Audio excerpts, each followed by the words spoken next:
Europe is a continent with a rich, abundant history in each of its countries. It is no surprise then that to this day there are extraordinary discoveries being made every single day. History is constantly being unearthed, and every so often archaeologists will discover something that makes us question our knowledge of what the past was like. So today, here at Unexplained Mysteries, we'll be taking a look at 3 recent discoveries made in Europe.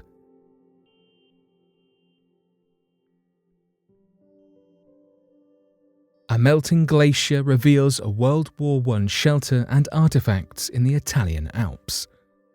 Finding leftover artifacts from the tragic days of World War I is not unusual for Europeans, but it can certainly be frightening as the most common type of findings tend to be unexploded devices in marshes. The Italian Alps are a beautiful place, but for over a century they have concealed a moment in time frozen in front of our very eyes, keeping the time of the First World Conflict halted as the world developed and advanced around it. On a fateful day in November 1918, Austrian soldiers left their mountain station on the Italian Mount Scoluzzo, only for an icy glacier to form over the cave's entrance, trapping all the items inside. The glacier is beginning to melt, and as a result, scientists have found countless pieces of memorabilia from the time of the conflict stashed away beneath the icy exterior of the cave. Archaeologists and historians were aware of the cave prior to its melting, but because of the thick ice, they could not get through it until 2017, when the ice began to melt and thinned enough to allow them to enter and explore the cave and its contents. By now, the entire excavation has been fully conducted, and archaeologists uncovered a plethora of things, from frozen food products, straw mattresses, utensils, jackets made of animal skins, and period-based newspapers. This little cave revealed in full what life was like for the soldiers in 1918, or at the very least, for those soldiers who fought upon the mountainside. Stefano Morosini stated that the artifacts are a representation, like a time machine, of the extreme conditions of life during the First World War.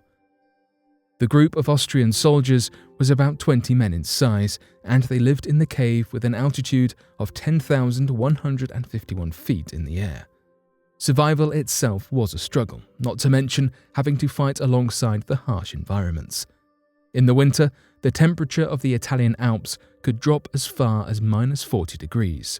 There is an overwhelming likelihood that the majority of the soldiers sent up to the Alps perished from hypothermia or avalanches, which can also be common during the winter, instead of passing away in actual conflict. Stefano Morosini added, soldiers had to fight against the extreme environment, fight against the snow or the avalanches, but also fight against the enemy. The fighting in the Alps is now romantically known as the White War, and has had several poems written about it, glamorizing it, especially during the early 20th century. The battle lasted for 3.5 years until the Austrian soldiers retreated from Mount Scoluzzo. Countless individuals are spread across the mountain's range.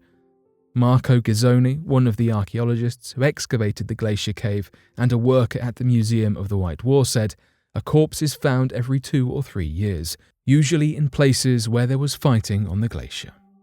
Hikers in 2020 came across a chilling sight of a frozen corpse of a soldier, with several other individuals found in the Alps within the last few years. And yet, despite the extraordinary discovery of this time capsule, it brings with it worries of global warming. A Belgian farmer accidentally moves the border of France. We tend to believe that country borders are, in our modern time, set in stone, but apparently this is not the case, as a Belgian farmer managed to spark controversy by re-establishing the French border. When an enthusiastic historian was walking in the forest between the two countries, he noticed that the stone, which symbolized the boundary between Belgium and France, had been moved a whole 7.5 feet. It turned out that a nearby farmer moved the stone because it was in the path of his tractor, unaware of the importance of the stone, and, with the stone, he moved the entire portion of France's border. For the most part, both the Belgian and French populations have been able to laugh about the situation, although state officials are somewhat antsy over the move. The slightest move of a border brings with it tons of paperwork and establishments to sort out.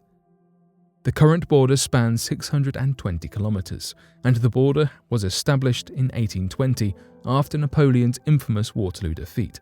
The stone's original placement dates back to 1819, when the border was initially planned out.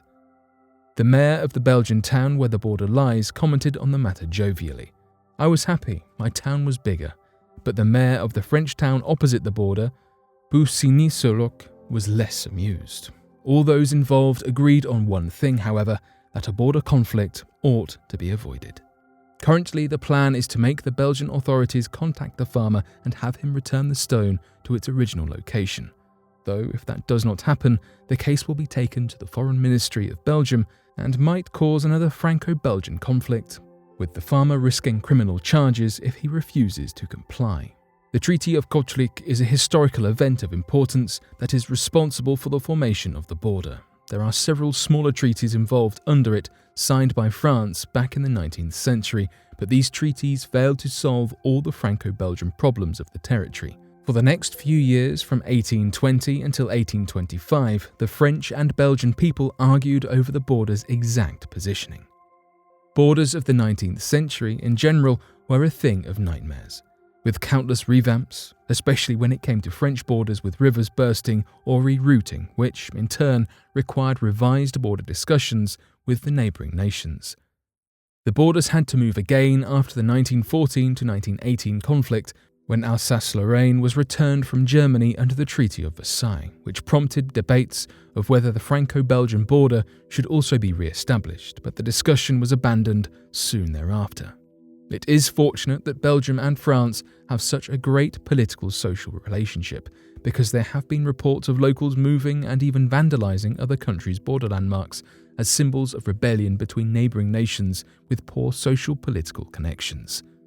The fact that both France and Belgium took the accidental movement of the border in comedic stride helps avoid conflict, but there is always the potential for future problems. As much as we like to believe we handle things better than leaders of our past, it is easy to fall into a conflict with other countries regarding borders and civil rights.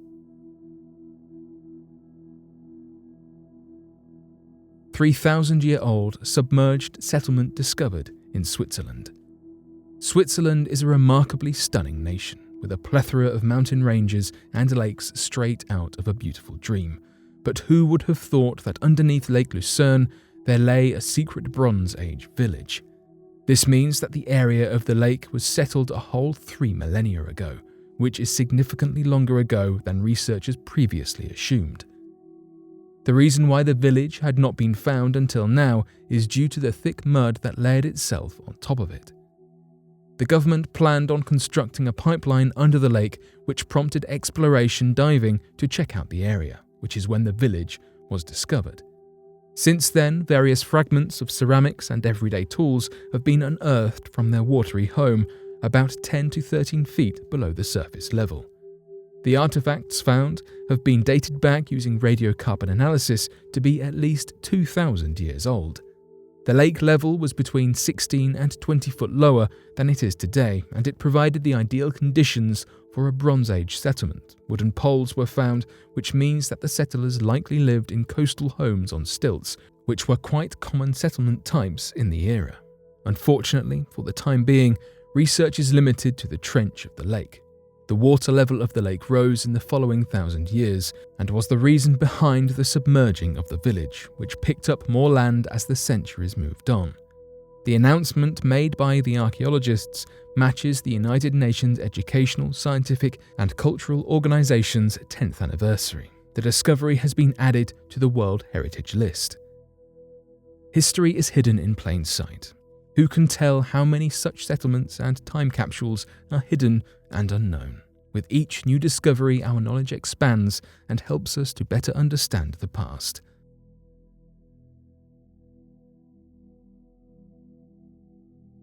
But what do you make of these interesting discoveries? Be sure to let us know your thoughts in the comment section below and help us by growing this community while working to solve these unexplained mysteries. Thank you for watching, and don't forget to subscribe for more videos.